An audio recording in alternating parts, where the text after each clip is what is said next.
Good afternoon. It's about 25 after 3. What a very special time for me. Time to read the TRC. Oh my god, okay, I'm never doing that again. I promise.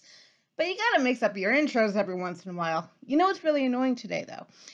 Gorgeous outside, but I have to keep my door closed and the blinds shut because of the barometric pressure giving me a headache. That's annoying, but the TRC is not, and that is what we are here to focus on today. So, okay, hang on. Calls to action numbers 41 through 45. And in this video, we will be transitioning from the justice section to the reconciliation section. And I have a feeling I'll do better with that one.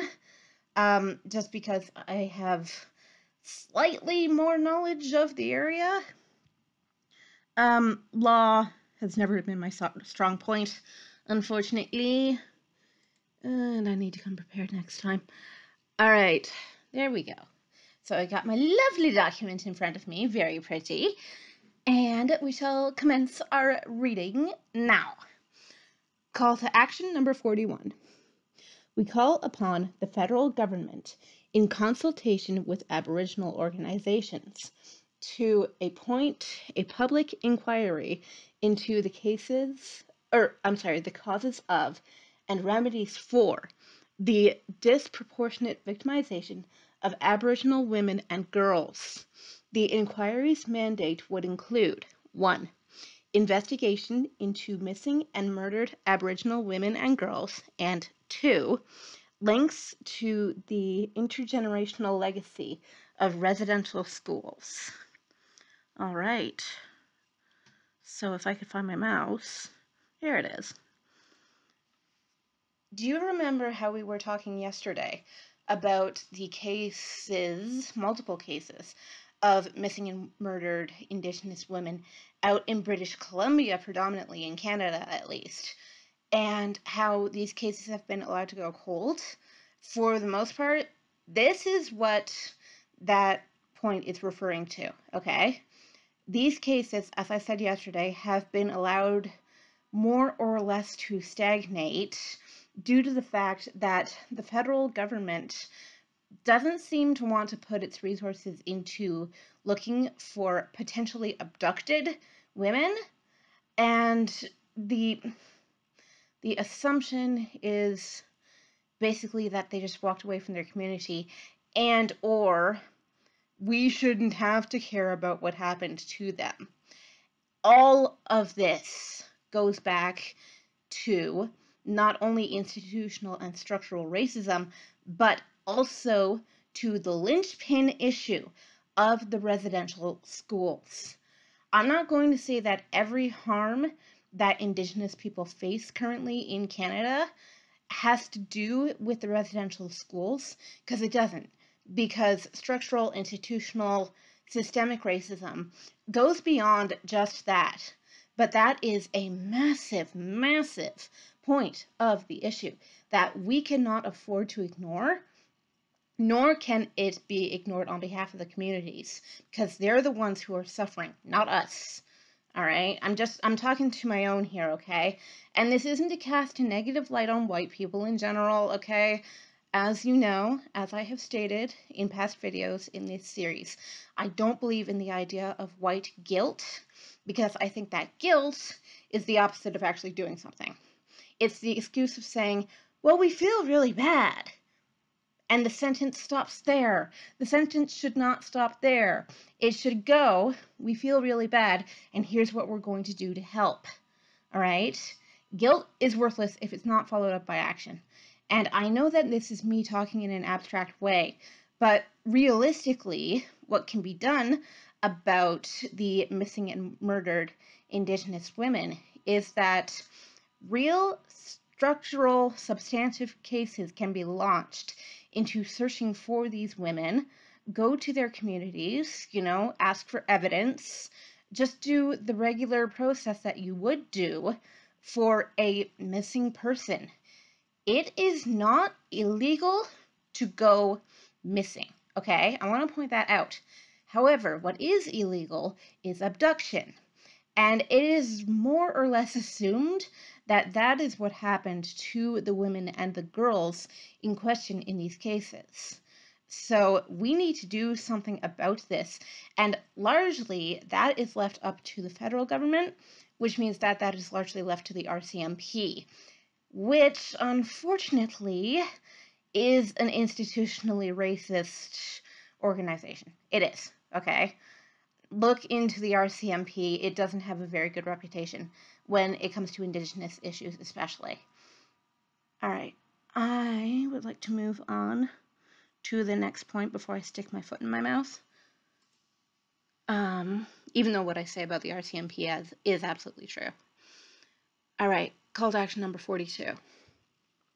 We call upon the federal, provincial, and territorial governments to commit to the recognition and implementation of Aboriginal justice systems in a manner consistent with the Treaty and Aboriginal Rights of Aboriginal Peoples, the Constitution Act of 1982, and the United Nations Declaration on the Rights of Indigenous Peoples, endorsed by Canada in November of 2012.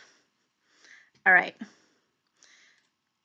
I am 100% going to assume that this is one of the ones that has not been carried through to completion. Currently, it is 2021 for anyone who's watching this in a few years.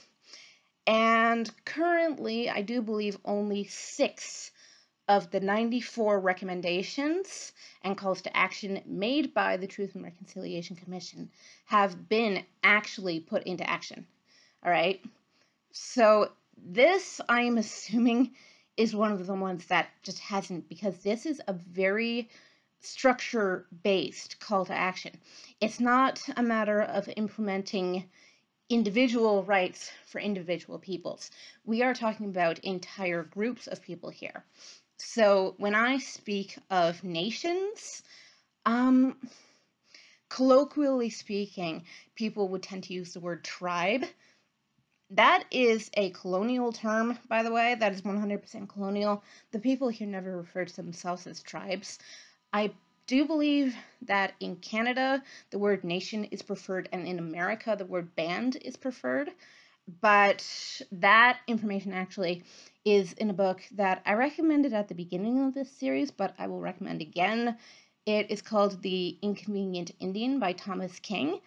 And in King's book, he talks a great deal about the differences between nations and the different laws that they have, as well as about the difference between Indigenous laws, plural, and Western laws, also plural, because Canada and America, between the two, have different laws. However, nations will go between countries, and unfortunately, in large measure, the borderline between Canada and America was set up for a relatively even distribution of water, yes, but also set up in order to split nations in half. That was one of the points of where the boundary lines were drawn, unfortunately. But you will get absolutely massive nations like the Cree and the Hurons and the Iroquois, who go in between the two different countries and reside in multiple different provinces and different states, depending on what country you're in. In Canada, the bigger land masses, the chunks, are called provinces. In America, they're called states. We know this. But, for example, you will get Cree as far north as Ontario and as far south as Florida. Look at a map. That is a massive difference. Mind you, this is not even to speak of the migration or even forced removal of peoples from their ancestral land, because that happened to a great deal as well in order to separate nations from one another. So, in regard to listening to and implementing Aboriginal law in Aboriginal cases, and let's go back to the idea of criminality again. How would the various nations themselves deal with the matter of criminality, and how, too, should we look into their judicial systems in order to respect not only their ancestral legacy, but the rights that they ought to have under their own codes of law, not just under ours, okay? We are not the factor that matters here. I just gonna come right out and say that. These are independent nations, independent peoples with independent cultures. We need to shape up and respect that. Thank you. But that is what good allyship means, and that is what I am attempting to promote here. Not that I necessarily call myself an ally, okay? Want to make this point clear before I move on. You cannot give yourself the designation of ally that is given to you by a person within any given community that you're trying to support. But I'm going here by the philosophy that you don't need a fancy title in order to be able to help, okay? Ally might seem like something to which you should aspire, and it is, but you don't need the official stamp of approval by anyone from the community in order to help the community. Or communities, plural. All right, so, okay, new heading, reconciliation. Woohoo, I was looking forward to this one. All right, so heading beneath the major heading of reconciliation says, Canadian governments and the United Nations Declaration on the Rights of Indigenous People. Okay, so that's what this is going to have to do with. And call to action number 43. We call upon federal, provincial, territorial, and municipal governments to fully adopt and implement the United Nations Declaration on the Rights of Indigenous Peoples as the framework for reconciliation. All right. I have not read this document. I intend to do so. That's going to be a very critical part of my research. And again, and as usual, I encourage you to do your own research as well. However, if this has any relation whatsoever to similar documents in different fields, this is probably going to be a very comprehensive legal document that was created not only between nations, but between the Canadian government on all of the different levels that were laid out there, as well as Indigenous governments. And as I say, more than one nation, so they're going to have multiple forms of government, multiple forms of leadership style. So going between nations and to have a constructive nation-to-nation relationship, we need to read one another's stuff.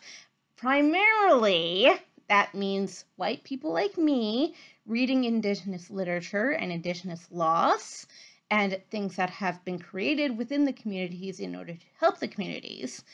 And then not only reading them, but implementing them.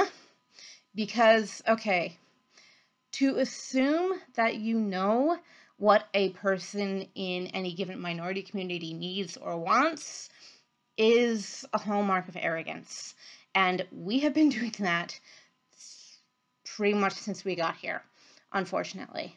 And that's where the whole idea of manifest destiny came from down in America.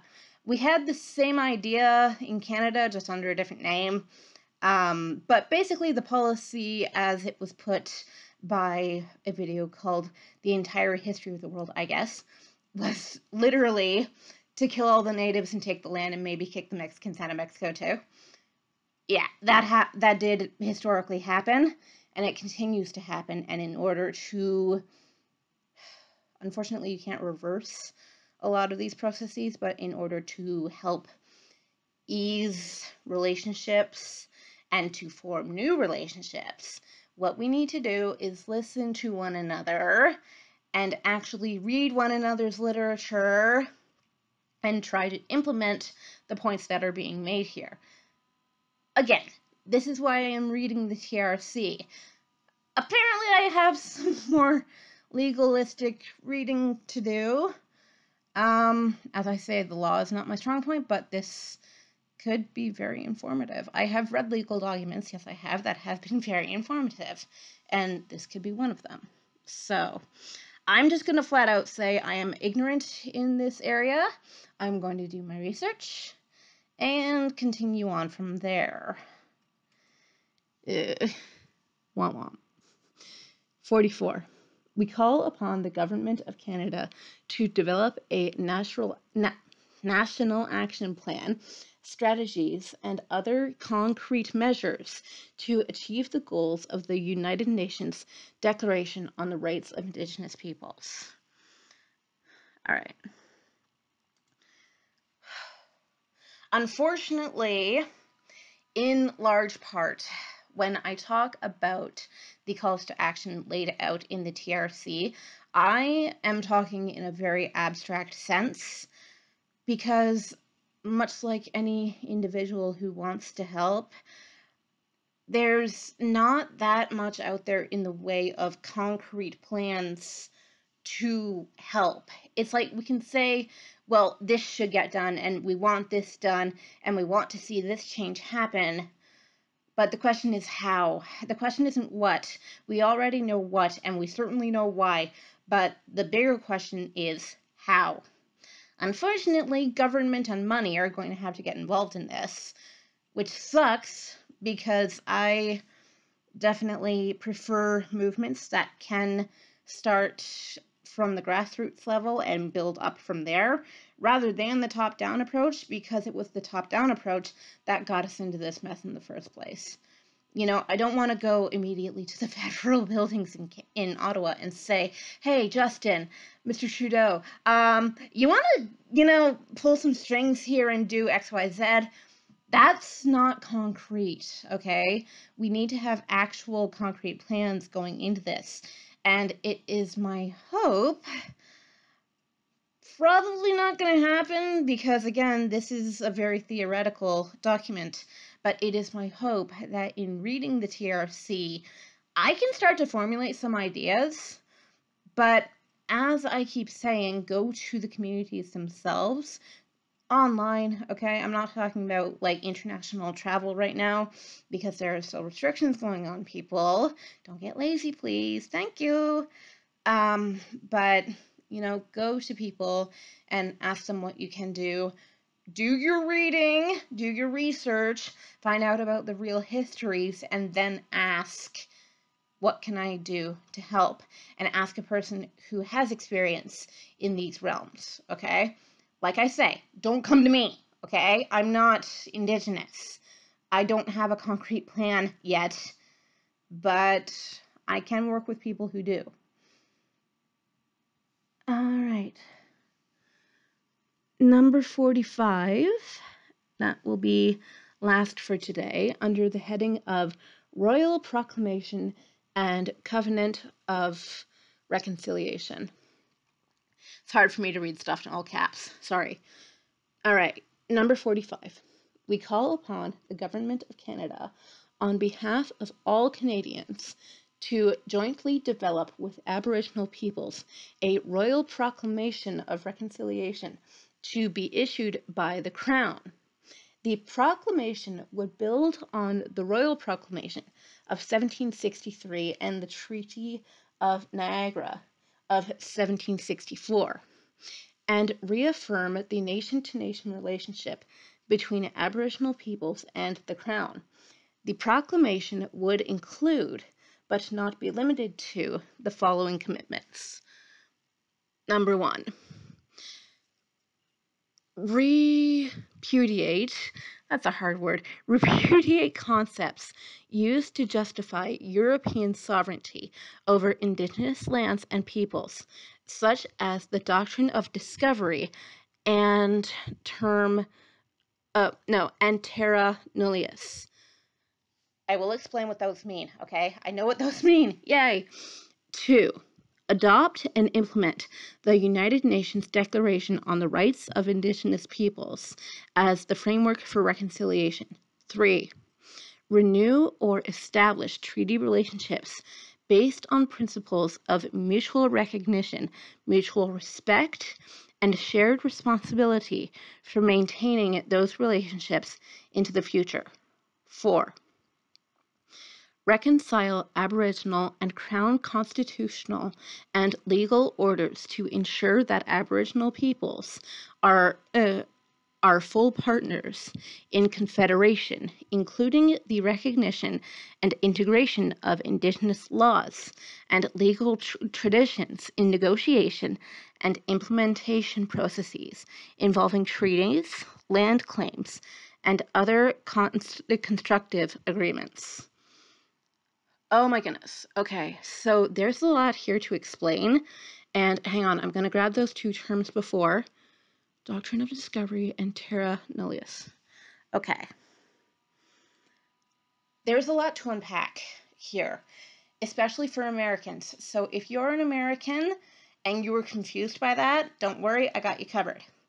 In Canada, we are not necessarily a democracy. We are a constitutional monarchy. That is our main, overarching system of government, okay? What this means is that, unlike America, we remain a part of the British Commonwealth. The Commonwealth is an antiquated concept, but it's pretty much all of the countries that were conquered by the English Empire in the 16, 17, 1800s, and before and after that as well. But basically what this means is that Canada has a relationship still with the English Crown, in which our representative here of the English Crown is the position called the Governor General. You don't have that in America, but here what we have to do, in order to get a major law passed, not only does the Prime Minister have to look at the law, but also the Governor General. The Governor General, as the Queen's representative, actually has final say. However, at this point in history, their power is largely symbolic, just like that of the monarchy. So, in the case of our current Prime Minister, he more or less has final say, okay? Governor General has nominal power, Trudeau has actual power, all right? However, that position still needs to be filled in order for the Constitution to be upheld. That's how it works in Canada. So what they're talking about here is that between the Crown and Indigenous nations, there's never been a very good relationship because terra nullius, all right, that's a Latin term, basically means empty earth. And the doctrine of discovery has to do with the same sort of thing, okay? When European settlers came here, they more or less believed that the land was uninhabited. So when they found people here, they still said, nah, we're the ones who discovered this land, okay? That's where you get the doctrine of discovery. And terra nullius, as I say, means empty earth. They believed that this place wasn't inhabited, so they considered themselves to have discovered this place, even though Indigenous peoples have been here literally thousands of years longer than white people have been here. I do not know. There are many different theories about how Indigenous peoples got to North America in the first place. I don't know how they got here. I don't know how long they've been here. But here's a little point for anyone who cares about this. Indigenous peoples have been living on this continent for longer than English people have been living in England. Okay, so if you're going to consider yourself native to a place, you might want to think about that, because if we're going to say we discovered this place, no, we didn't. We could have discovered the British Isles, sure, but we didn't discover North America. Sorry. The people who have been here longer than us, they discovered it, all right? And we are currently moving into a mindset of not only recognizing that, but supporting that as forming a nation-to-nation relationship on equal footing. So I need to read the document that kept coming up about like United Nations rights of Indigenous peoples. I need to read that just so I can get my head on straight about this one. But basically, yeah, that's what those two things mean. And they're both BS. And in recognizing that they are both BS, we can move into a mindset of having more equal footing. That and the fact that they know what to do with the land. They've been living here a lot longer than we have. And to relegate them to these tiny little areas where their nations aren't even together anymore, that's bad. That's bad. That looks really, really bad. Not only on paper, but in practice.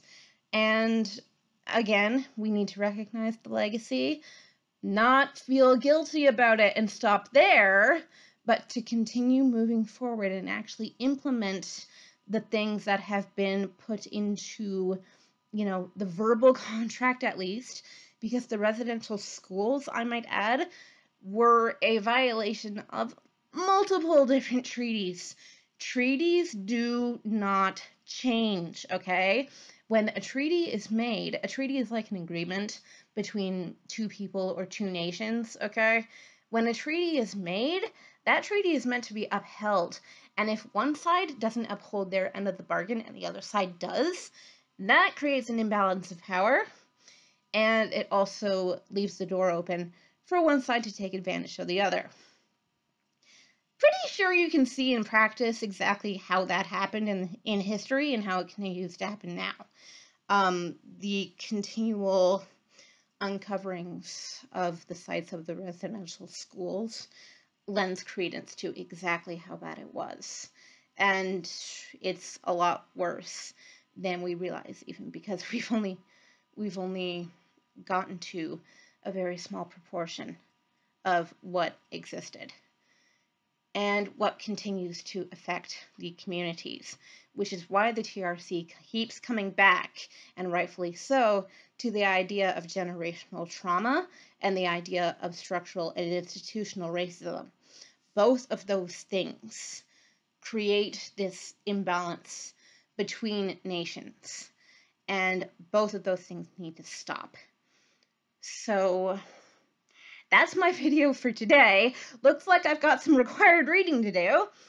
I will be doing that required reading and coming back to you within the next few days, better informed. I'll have a video tomorrow, but I'm taking next week off. I believe I mentioned that earlier, because my mom's got another week off work, so I will be spending time with me ma, and that will be lovely. But yes, I will see you tomorrow to continue reading about this lovely, wonderful progress that we have the potential to make if we put in a little bit of effort.